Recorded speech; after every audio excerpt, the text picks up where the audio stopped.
Hello, everybody. This is Manuel from Hidalgo. This is another podcast.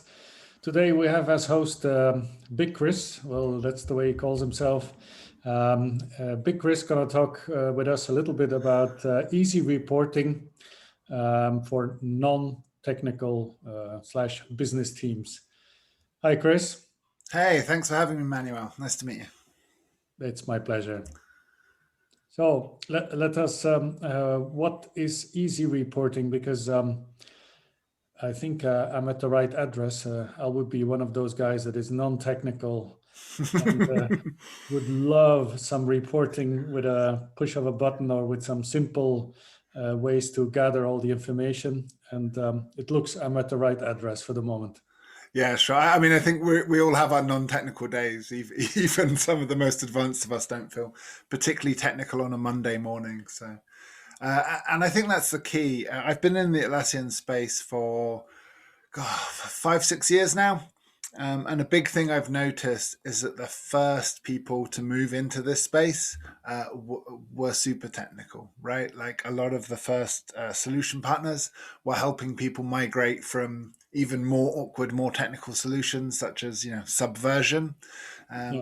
and so the big move of people were power developers making tools for other power developers, and obviously Atlassian's come a long way since then. People have made the most of its project management capabilities, and so you see it expanding more and more, being used by marketing teams, HR teams, or just anyone that wants kind of a bit of visibility, a bit of project management, and to run things in sprints or Kanban. So as that space has grown, I found that some of the biggest vendors are a bit lagging there. So we've been filling that niche gap at the moment, and I think there's a real need to have a good idea of who the new end users are, and what design principles you need in order to make something good for them. How did you start with it then? Get a whole bunch of users together and tortured them until they gave you the best ideas on how to build an easy reporting tool? So thankfully, there was no need. The wonder of the internet is that people really enjoy complaining very publicly. So if you just look on Twitter or the Atlassian community, we found so many people wishing that they could. The first iteration of the tool we made was just color selector for pie charts for Jira. That was it. Yeah. And one of the main complaints, I think it had tens of thousands of votes, was if people could just make their RAG status pie chart actually be red, amber, and green. Because at the moment, the colors are randomized. And every time you show that report to the manager, you have to explain what it means and what the color means and why is my red green and why is my green purple? Purple or any other color. Yeah, pink. Quite. So we started off just with color picker for Jira pie charts. To be honest, it was a proof of concept, like the leanest startup we could make, just to get rolling. But it was hugely popular and successful. And what we really focused on was no code, just click and play, drag and drop, so people could choose their options. And people responded really well to that. So they started asking for other types of graphs and charts. Okay, can we have a bar chart? Can we have a line chart? Can we make that 2-dimensional now? And like a lot of things, it's just grown and grown. And so, our first customers became our biggest people giving opinions on what features we should build next. I was saying your biggest complaints guys are becoming the biggest fans or something. Yeah. I mean, some people just love to complain. It's when they're happiest. It's a great strategy. You have two options. You can start from wish lists, which give you the best idea and the romantic way, or you can start from the other side and say what everybody knows already but is complaining about, and then gathering it. I find it a nice strategy, in fact. Well, wish lists are dangerous because there's a lot of things people would like, but the question is whether they'd pay for it. Whereas when someone hates something, that's a powerful motivating force. Yeah. Good, nice strategy. That's something we should bear in mind in this case. Sure, the dark side of the force is powerful. So, Exactly. I mean, everyone complains about people complaining, very meta, but it's proved invaluable for us. I think, yeah, if someone has the time and cares enough to get online and complain about something, it's probably causing them strife, and if it's an issue for them, it probably is for other people. So it's been hugely beneficial for us, and we found this whole market segment that is quite poorly catered to in the space, and as such, we haven't had too much competition, and we've grown quite quickly. It's been very nice. To grow fast, yeah, you need a good product in the first place, but then you need to market it right, and that's also one of the points. And market it right means to fill in the gaps that others let go, and the world will know by the word spreading all over. Yeah, there's a lot of, as I said, a lot of developers Yeah, first co-founding in this space, and so often they underestimate marketing. There's this sort of build it and they will come mentality. We're very fortunate because my background's marketing. My co-founders as an Atlassian consultant and software development, and we both respect each other's role in the growth. So I don't think you can polish a turd. yeah. And if you've heard that expression before, it's very hard to market a bad product. So if you But could, likewise, there's no point in having a great product that's a well-kept secret, right? yeah, indeed, it would be a waste. Um, if you would just try to, for the listeners and viewers, we have also explain a little bit what the easy reporting is about. It's an add-on, so it means it installs through your admin console in your Jira. Is it compatible with Jira software, Jira Service Management, or the core, and so on? Superb. Yeah, so it's custom charts for Jira and Confluence. We've made it available in both places and on all platforms as well. It's on a cloud, server for now, and data center. And what we've done is we've made all the features the same on all platforms. So we found a lot of people like to make reports directly in Jira on Jira dashboards, and that's the joy, is that whatever gadgets or add-ons you're using, custom charts will be the answer to some of them. Maybe you're using Tempo for another, but the point is you have all those options in one place. Likewise, some people like to share their reports in Confluence. That's where their teams collaborate, and so it's good to have that option for some of our users as well. So how to set up your reports? Is it by setting filters, and the filters are visual, or do you still need some GQL in it, or? All of the above is the short answer. So we've given people the options to choose how they like to make the reports. So one of the first options we've set up is you can just click through a clear menu, choose which project you want to pull data from, choose what you want on which axis, just by a few clicks. Some of our users like to share filters, and so that's something you can do. And then for the more powerful users, we've enabled it so that you can either chart by JQL or even make each segment within a chart. It can be JQL.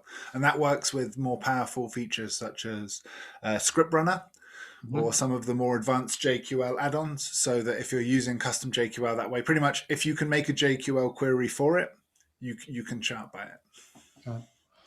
So somebody like me sometimes needs to pull reports, for example, on time logs or spend time. And most difficult part was to have kind of calculation in the data extraction. For example, you have a project, it has 100 days, and it was ordered in 2020.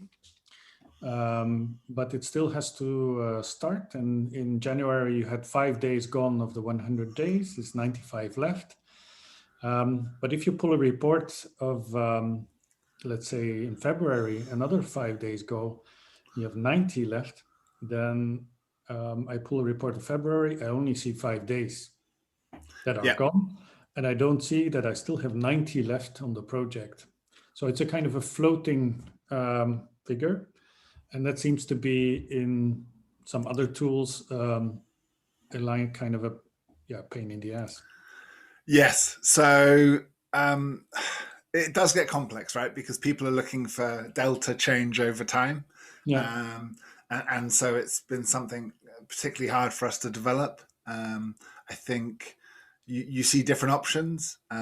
Sometimes the best way is to have something like EasyBI, where you're exporting all your data there, and then that's tracking things like that, and then you can pull lots of very clever reports that way. One of the issue people run into with EasyBI though is its strength is its weakness. Like, it's very, very powerful, and with great power comes large volumes of documentation and a steep learning curve. So for a smaller, more intuitive app that we're trying to build, we've been very careful adding features where we have to make sure, when you look at it, will you be able to work out how to make that graph without having to read pages and pages of documentation? And a lot of work has to go into that to do it. But we're getting there.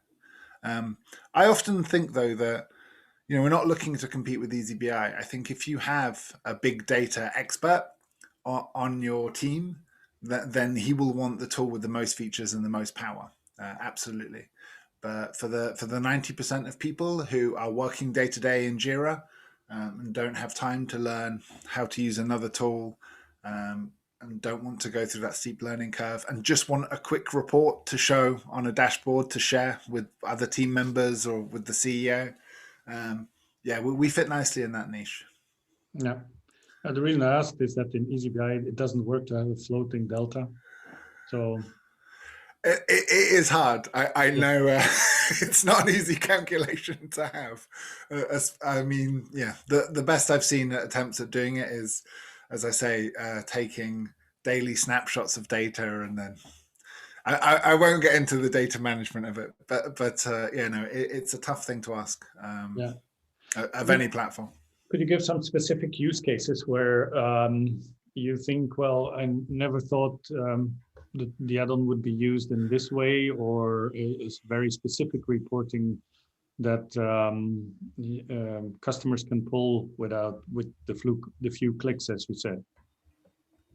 Yeah, so I mean, the classic one is just a simple two-dimensional bar chart, so you can see what status everything's in. And I'd say the easiest version we've made of that is you can do it by assignee, so you can see for your project, right, for that sprint, which status a bunch of tasks are.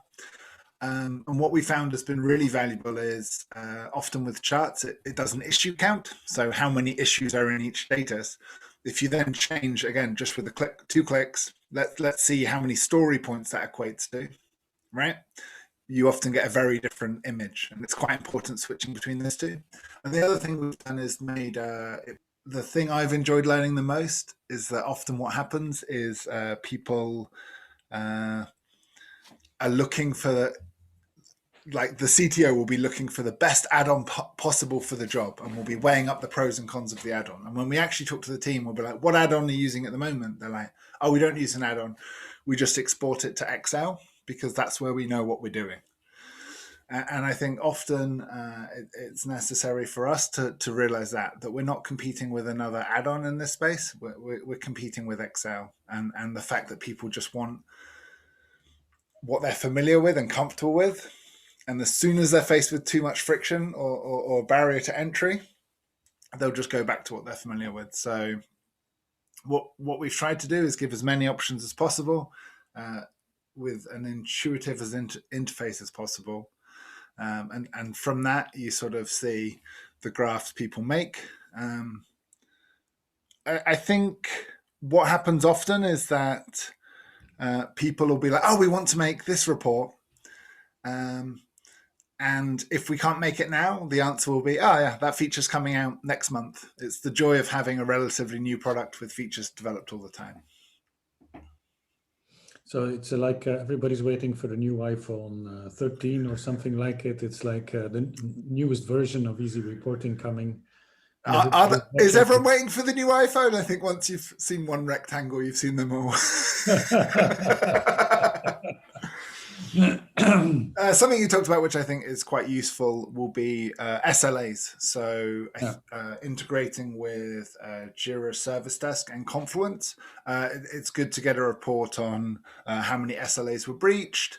But most importantly, where are you sharing that information? And I think crucial, one of the features we've recently released, which is really handy, is the ability to share a report in Confluence with everyone, even if they don't necessarily have a Jira license. And that's happening more and more as Atlassian continues to expand.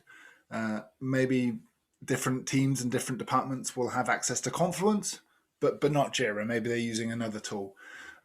So if you can make the report visible to people that don't have Jira, we find that's been really useful and handy for people. Because kind of a status page almost in Confluence then. Yeah. And we've been surprised because we always imagined that would be used internally. But we've actually found people have started using it externally. So with their reports from Jira Service Desk, they're actually able to show customer facing what tickets are being dealt with and how quickly they're resolving things. And so, yeah, we've been frequently surprised by the ingenuity of some of our customers. And sometimes they'll show us things we didn't even think of. Sometimes they'll do very clever things with JQL.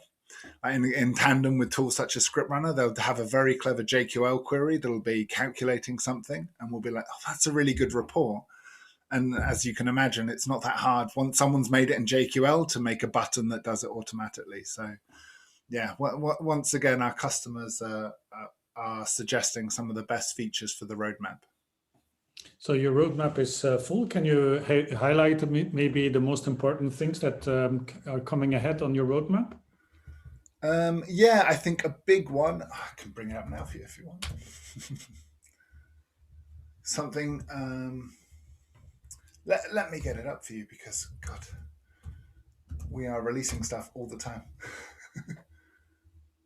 How many people are developing the add-on? So we have 7 full-time on the team. We partnered with a Slovakian developer called Hotovo, who I met when I was back at Clearvision. And so we've teamed up with the team there and doubled it in the last 6 months.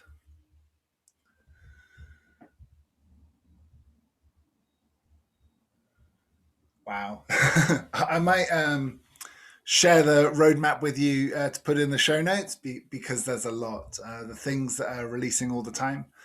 So just this week, we had updates for simple search so that when you're reporting and you can use and or not in your modifiers for reporting by. Another big thing that's been requested is descriptions on your charts. So people like not only to be able to write a description explaining what the chart is, so if they're sharing it with someone external, it's very quick for them to see and understand, but also adding hyperlink to that text so that they can click on a documentation to find out more. We are, I see, soon we're about to change some of the ability to switch the Y and the X axis, which people are asking for some reason. And a big one, I think, will be cumulative flow. So you can see on the charts, it's often useful to have a cumulative count. So at the moment, as I said, you can count by issue count or time or story points. But often it's quite useful to have a cumulative count of that so you can see the graph going up rather than just spikes, right? Yeah, indeed. So incremental, that's the way it would go up then. Yeah. Absolutely, yeah. Yeah, okay. So it's a lot of things coming up for the near future, and it also emphasizes is what before you can do a good reporting, is that in discussion with customers setting up their environment, we like to think about the idea that you better start what you want to get out of your Jira, so that you know what you want, what's the result you're expecting from your Jira before you start implementing everything and getting your workflows and your fields right. Because even if you would have the nicest tool, if you would have 1,000 custom fields and about 300 different issue types and so on, never a good report will come out, because it still is valid. Garbage in equals garbage out.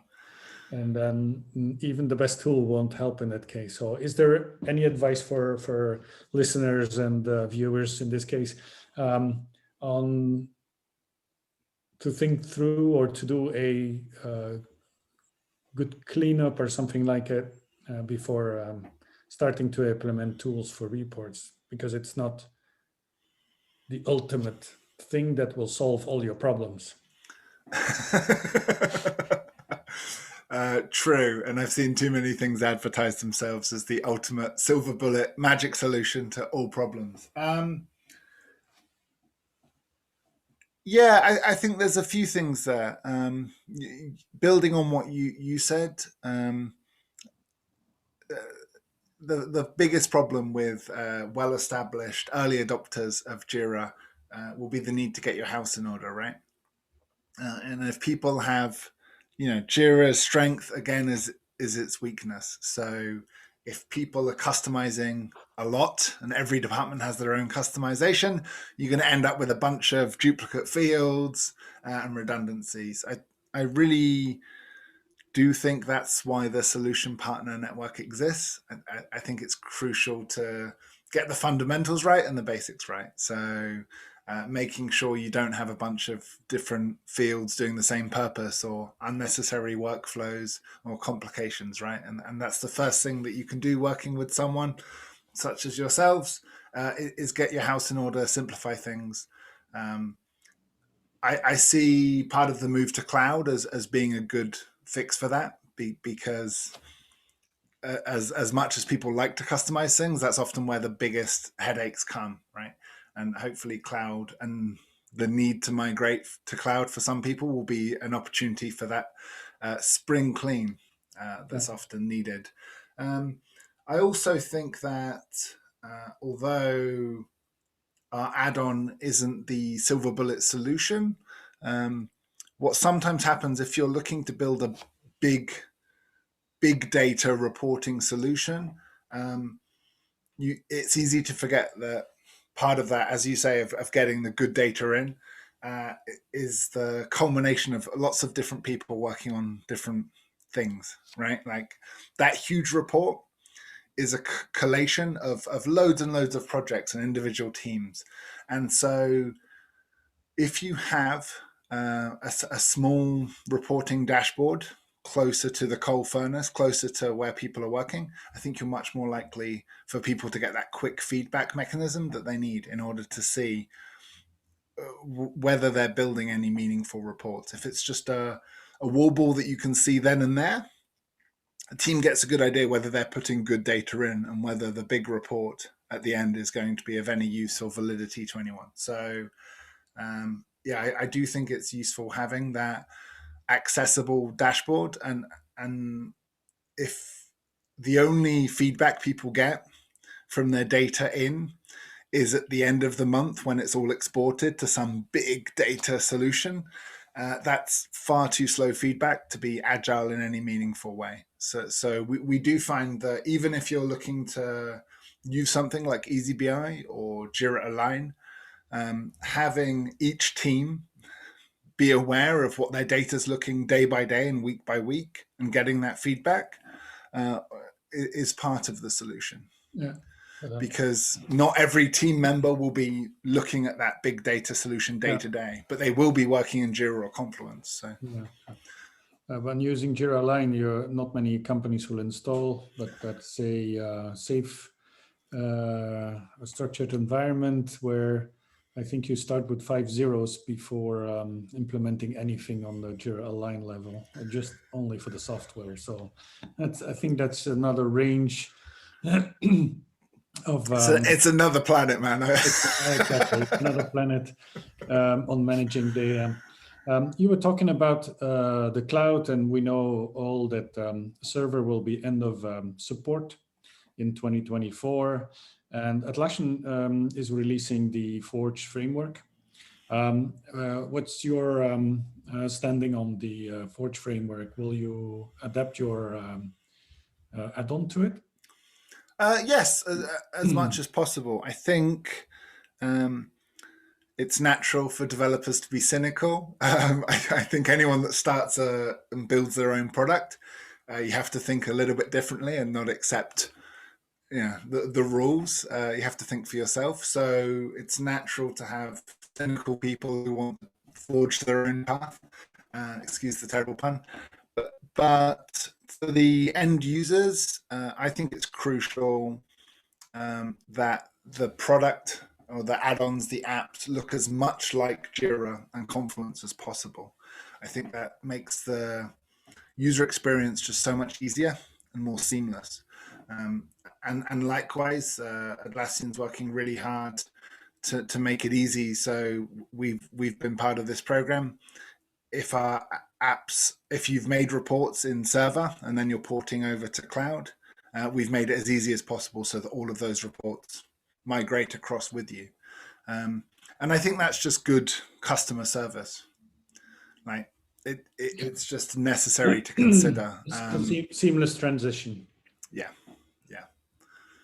Because migrations, like moving house, can be hard work, and if we can make that any easier, any smoother, it should be. That's a very hot topic for probably another podcast where we discuss migrations and the pitfalls of it. In this case, we will stick to this part. I think we're a little bit at the end of the discussion. Chris, would you have anything, a specific message you would like to help in the world? The world, we don't have time for that, but we need ambition. But for the Atlassian community, I think we really need to bear in mind that for so many of the solution partners, the vendors, the Atlassian evangelists, the Jira super admins, we love Jira and we're passionate about Jira. And I think a lot of the people we interact with feel the same, which is why in this little echo chamber we have, we think that this is brilliant and everything we're doing is brilliant. And Atlassian's matured much beyond that group of fanboys, right? And it needs to keep growing. And in order to do that, you need to talk with people who have quite legitimate reasons why they don't want to migrate to Jira. And they're only there because they were forced to. And they don't particularly love the tools. And that's okay. Like I've read too many blogs telling people that they need to, do a 4-hour course and click 100 times and then migrate it over to that thing via this complex API. Like less and less people will have the patience for that. Really, if you want to succeed for the next generation of Atlassian customers, you need to meet them where they are. So if they want to view their reports in Confluence or even somewhere else, I encourage add-on developers to meet their customers where they are. Like don't expect them to adapt to you, but the other way around. And as I've said, I found the opportunity huge, but that's mostly because so few people are making that effort. So I really would encourage people to understand that more and more users of Jira and Confluence don't love the tools, don't have a lot of patience for it, aren't going to read your 20-page blog on how to use your tool. And it's just your job to put the work in to make the UX cleaner, simpler, and easier to understand and more intuitive. So yeah. I'd encourage that. I really would like people to check out our playground for custom charts for Jira and see for yourself. We've just made it simple, nothing to click and install. Just you instantly go to the website, you'll be able to see how to use the tool, and you'll understand that it's good for non-technical people. It's also really good for technical people as well, because if you're wasting a lot of your time making reports for the marketing team, you can just give them that. And they'll be able to do it themselves and self-serve. And I think for, a lot of people don't have time in the day to be working on other things for other departments. Yeah. If you could let them take care of themselves, that would save everyone a lot of time. So if the marketing would ask the IT to make a report, they can't shout RTFM or something like it, because it's so easy that they would be able to do it by themselves. Exactly. We all know that story of the person that, the first thing they do when they buy something is throw the manual out. And people love doing that. Unfortunately, no one likes reading the manual. And the reason why IT have been shouting for years, RTFM, is because too many tools have needed a manual in order to understand how to do anything. And I'm hoping that the next generation of Atlassian app vendors, as you say, won't need a manual. Just start playing, get to work. Excellent. Thank you very much, Chris. It was a very thriving discussion. And there is no doubt that it was very clear that the passion is still there to continue the work that has been put into it. Thank you for the talk. And for our listeners and viewers, any information will be on our website as well. And combined with this, you can, if you want to investigate more thoroughly the easy peasy lemon squeezy easy reporting tool, be my guest. It certainly be well worth it. Okay, have a great day. This was Thank you so much for having me. It was a real pleasure.